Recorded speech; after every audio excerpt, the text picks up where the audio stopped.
Hello, this is Katie, This is Leanne. and we really like and love absinthe. We do. That's getting bigger every time. It is. But we do love absinthe. So today we are trying Absinthe Des Poètes. It is 65% and it is from the Distillerie du Perigord. It is an award-winning absinthe. It won an award in Paris in 2023, so quite excited to try this. It is a distilled absinthe, so it's not a macerate. On their website they call it their ancestral recipe, so I'm guessing it's very traditional. There's kind of not masses about it really, but it looks, it is done in a limited quantity as well, in small batches. It's made in small batches, so each one comes in this cool little tube. The artwork's really beautiful. And each one has a serial number to show its uniqueness. Let's give it a go. Okay, so I'm going to pour the glass. As usual, we'll be using the Wormwood Society scoring system to rate the absinthe. So, oh, that's a nice good, noise. Yeah. Appearance then. It's nice and clear, no kind of sediment. It's kind of an emeraldy green, or maybe like a leafy green. I wouldn't say it's jewel-like or multi-dimensional, what you'd expect an absinthe to look like. Kind of a solid 3.5. It feels a bit pale to me. It's more of a yellowy green. It lacks saturation. So I think it's acceptable. I think it's perhaps a bit too light. So I'm going to say a 3. The next category is louche. So we're going to mix with water from the fountain and we'll be back with you in a minute. So the louche has louched. Mine seemed to louche quite quickly. It has a kind of milkiness. It still has a lovely rich greeniness to it in the denser areas. There's a bluey tinge around the top. So actually it's quite exciting. It's correct, attractive and opalescent. I would say a 4. Yeah, it has a really nice colour to it. It's kind of got the greens, the ambers, and then the slightly blue kind of ring around the top, which is really nice. It louched beautifully. I think I'm going to give it a 4 too. Next up, aroma. There was no smell when I poured it. There was no smell when I opened the bottle, and there was no waft of aroma as it was louching. So that was a bit disappointing. It's nice. Anise, wormwood. Almost like a floral smell. Okay. There's kind of citrus and mint, that kind of slightly lemon balm, pepperminty. It's very fresh. You got to stick your nose right in there. It's not a strong smell, but I'm getting Parma violets, which is a little sweet taste of flowers. And soap. But I'm getting that smell from it.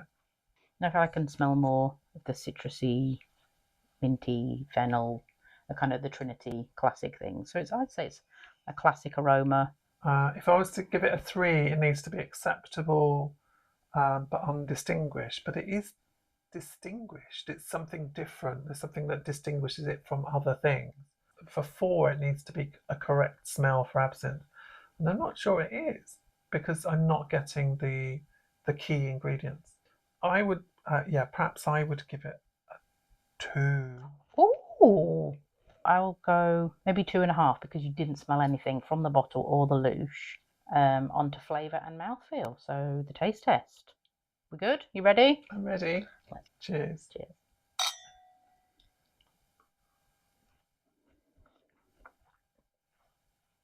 Oh, it's nice.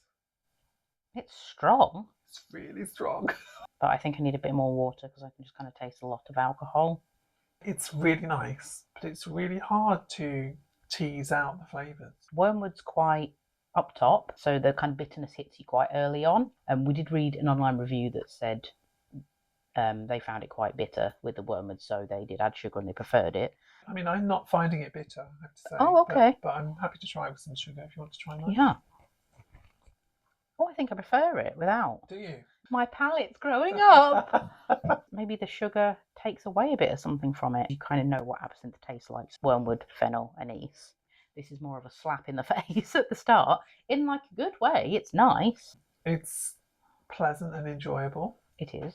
Definitely has the Holy Trinity. I think it's kind of got some minty stuff and citrus. It tends to kind of end on a bit of a zing, so you get a bit of a tingle on your tongue. I would say it's a solid 4. So for me, I'm getting the taste of absinthe, but without being able to separate it out. Mhm. It's an amalgamation of things all at once rather than a journey through the flavours. I can't give it higher than 3. So 3 for me. 4 And for I Katie. can drink it without sugar. I don't. Result. So now we're on to finish. So the flavour that lasts after you've swallowed the absinthe. And this is where I find this exciting. The overriding flavour I get as it fades away is lemon sherbets. Oh my God, I was so going to say, them little crystals, a popping candy. If you're not English, lemon sherbets are hardened sugar flavoured with lemon, but in the centre, there's sour sherbet. So as the sweet cracks open, you get this kind of tingle from it, and it's a very strong lemon flavour. Mm. And I'm getting that in a kind of subtle way. It's definitely got a very citrusy lemon aftertaste, which is really good. Yeah, maybe there's some verbena in there, or maybe there's some lemon balm. But I don't think it's got a especially long finish, no. but what is there is really nice. Yeah. Yeah, which I really like. I find that intriguing. So I'm definitely giving it a 4. It's intriguing.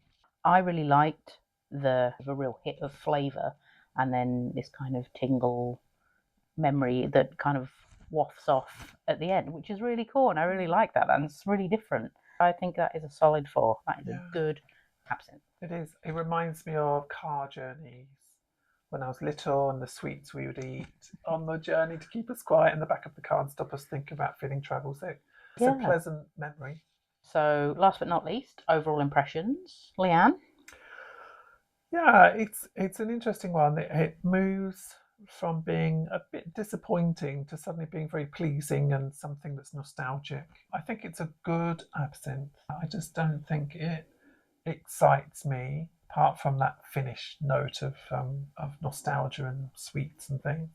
I would say it's proper mid-market. I wouldn't say it's anything that excels. So it's a 3 for me. I really like that it kind of packs a punch at the start and it is just this explosion of flavour in your mouth. And then agree that it has this really cool aftertaste that's quite different and unique. I like the colour. I think it's a really nice absinthe. I'd probably give it a 4, I think, because I could have it without sugar. And I'm not going to stop mentioning it. I'm so pleased. You're pleased. Okay, so we're going to add up our scores and see who comes out on top. And yeah, see you in a minute. The scores are in. Katie gave it a 71 out of 100. And Leanne gave it a 62 out of 100. Yeah, so if we average those out and rounding up a little bit, it's 76 out of 100 final score. Okay, well. Okay, good stuff. Thanks for watching, everyone. Yeah, that was Absinthe Des Poètes, and we've enjoyed drinking it. Yeah. And we're going to finish our glasses. So cheers. We're a poem and we didn't know him. Till next time. Bye.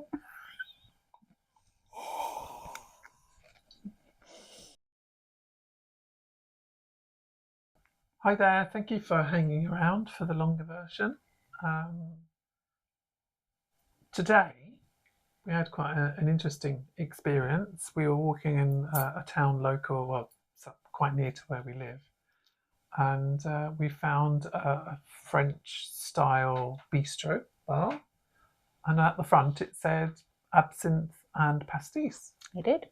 Which is bizarre in the area that we live in kind of almost rural. It's a rural market town, but it was a real surprise. So we went in and had a drink.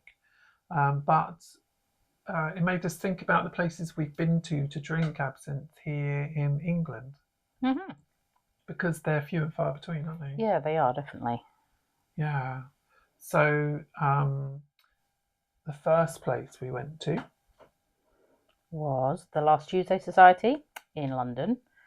Very, very cool bar. Has a museum attached with lots of kind of curiosities and weird things in jars and skeletons and bones, and it's like very arts. And attached they have an absinthe bar, and they also have a distillery as well. So they are the people that make the Devil's Botany. Yes, the Devil's Botany Distillery, and they make absinthe regardless. They do. London absinthe. and some other flavoured liqueurs. Yeah, they make a chocolate liqueur, which we have, and they've just brought out a rose liqueur, which we have tried. They gave it to us for free, actually. Thank you. Thanks. Last time we went there, so I think they've just brought out that as well. So yeah, it's a really like a proper absinthe bar in the centre of London with this amazing, cool little museum attached. Bethnal Green.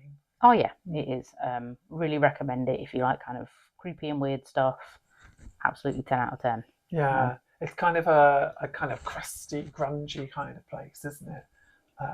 And there's all the weird kind of esoteric stuff underneath in the museum, and the bar itself is dark and dingy, and yeah, it's quite magical, isn't it? Yeah, it is. They bring out the fountain. They bring out so everything that you do yourself to your own taste, and they really do emphasize the ritual of it and kind of encourage you to try it that way. They do a whole host of absinthe cocktails too, some kind of champagne-based ones, some slush puppy mojito-y type things. They do a tasting option, so you can have the absinthe regalis, then the London absinthe, and then the chocolate absinthe shot at the end as a deal. So that's quite interesting. Yeah, the chocolate absinthe's good. It's lovely, yeah. It's a chocolate liqueur, but with an absinthe flavour to it. So. Yeah, and you think, I guess, with liqueurs that they tend to be like you think of Baileys and things like that are very creamy, and it's completely clear, isn't it?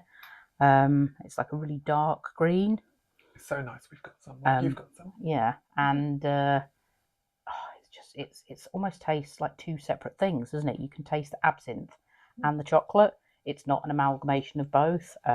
It's really good. So if you can, and I've seen on another website that someone else has done a chocolate liqueur, so maybe it's a bit of a thing. Chocolate absinthe. Yeah, I saw that. Where was that? I saw that today. Yeah, and I don't remember where we've done so I don't know if anybody else has recommendations for cool absinthe liqueurs. Yeah, hit us up because we really enjoyed it, didn't it? It's really nice. We really did. So that's the Last Tuesday Society. Really worth a visit. It doesn't feel anything other than an accessible, lovely place to be. Yeah, and very much, I guess, kind of our style and aesthetic of being kind of gothy, it's a bit scuzzy, grungy. Yeah, it is. You feel very like at home, and that kind of absinthe associated with the alternative goth lifestyle. That's very much their vibe. Whereas somewhere else we've been to try absinthe, this place called the Green Bar in central London. Based in a hotel. Is it the Hotel Cafe Royale? That's the one. Yeah. And it couldn't be more different. It's, I mean, the people that work there are incredibly attentive. It's very much a high-end bar. So you sit down and they give you a menu and they're kind of bringing out like mad little crackers and like bits of stuff for your table, and very, very like polite, all in kind of like tuxedos, kind of tails and things like that, bringing out. But again, you have the fountain and things, but it's a very brightly lit bar, and they kind of were playing like R&B and kind of. Which was, I was a bit disappointed because the bar advertises itself. I found the website as a place to go and try absinthe, and it kind of advertises itself as kind of reminiscent of the Belle Epoque and Paris in the late 1800s, and a place for artists and poets and so on. And the decor in there kind of reflected that, but not to a great degree, but kind of. But they were playing kind of 80s R&B. And then, and kind of on the stereo, on the music. Yeah, like Europop and stuff, and quite loud as well. Yeah. So that wasn't very enjoyable. And it was very brightly lit, and it was very that kind of hotel, quite high ceilings, lots of kind of tile, like marbled or tiles everywhere, so everything was kind of very squeaky and clean. I didn't know that's what they were advertising it as. I took Katie there for her birthday, so it was a surprise. It was so nice. It was lovely. But having said that, they had a really good selection of absinthes. That's where the place really shines. So I'll put a picture here of the menu, but there was 20 absinthes to choose from, probably? Maybe, I mean, there was definitely, between 10 and 20, I'd say. It was amazing. The choices they had, the jade absinthe, which we haven't tried yet. All of the jade absinthe. They had absinthe from Scandinavia. Mm. They had absinthe from Scotland. Yeah, they had Italy. They had a couple of American ones, which you think I've since been doing a bit of research. Obviously, it's quite big over in America. So it was a real good variety from around the world. It was really nice. I mean, it was really expensive. So that's the next point to raise, isn't it? Yeah. So Ooh. the shots were expensive. Some of them were nearly £20 for a single shot of absinthe, or about that, maybe thereabouts, maybe a little bit less, but about that. But what we didn't know is the prices in the menu don't include value-added tax, so the VAT wasn't on it. So we only had 2 drinks anyway because it was so expensive, and it's a special treat. So I don't begrudge paying for quality, but to then be hit with a tax bill that's so unheard of here in the UK. Yeah, it's very much not a kind of a done thing. But so I think it was best part of £100 or something for. Wasn't far off just for 4 2. drinks. So 2 drinks each, yeah. yeah, 2 drinks each, so 4 drinks. It was a lovely thing to do. Mm-hmm. I would just, if you're thinking of going, and just the selection is incredible, but just bear that in mind. Yeah, definitely. But really, I mean, have a look at the menu, because if there's ones that you haven't tried, because it would have been lovely to just sit and just try all of them. So we kind of divided and conquered a little bit, and ordered different ones so we could try as many as possible. And they were so good. The ones I had one from Norway. That was incredible. Delicious. Oh, as if So I couldn't good. love the Norwegians anymore. It was really special, and it was definitely an absinthe. Yeah, is that the one that was clear, but it still loosed and did all the? It was a proper clear blanche absinthe, but it also had berries in it and stuff. Really, that kind of Northern European cloudberry type flavours. Oh, it was so special. I'd love to be able to get my hands on a bottle of that. It's just a shame that there's not kind of more absinthe bars to try, because you think it'd be such a nice thing to do. It's such a nice thing to sit and have a chat, have the fountain, and just, I don't know, a very social thing to do. But I guess it's still that it's a bit of a blacklisted drink, that people think there wouldn't be the market for it, maybe. Yeah, it's strange. I mean, I guess it was never a big drink in the UK anyway, ever. It was never something like it was in mainland Europe. So we don't have that, even though it's a recent culture in Europe. When you think about it, it's only been the last couple of 100 years. We don't have that culture at all here. So I guess it's hard to start a bar up and attract lots of attention. So definitely, if you're kind of looking for things to do in London, that you'd like to do something a bit special, we could definitely recommend it. Yeah, just save up for it. Yeah, and bring headphones with good music on. Yeah. But otherwise, we've not found anywhere in England, at least, that is absinthe or sells absinthe either as a part of what it does or as a whole of what it does. Yeah, which is a shame. If you know of anywhere, yeah, please let us know. Let us know, because it's just something that I would prefer to be going out to do. Going enjoy it at a place rather than sitting at home. Although I love sitting at home and sharing an absinthe or two, but it would be lovely to have a place to go to and enjoy it. And it doesn't seem to be anywhere really. So, although we found one locally, they only had 2 absinthes. One was La Fay, which we haven't reviewed yet, which we will do, but it's not really my favourite. And they had La Maison Fontaine, which we've reviewed, haven't we? Done a short scale review. You can come up, Polly. This is my little cat. Hopefully she's going to come up. Are you going to come up? Come on. Come on in. Come on. Come on.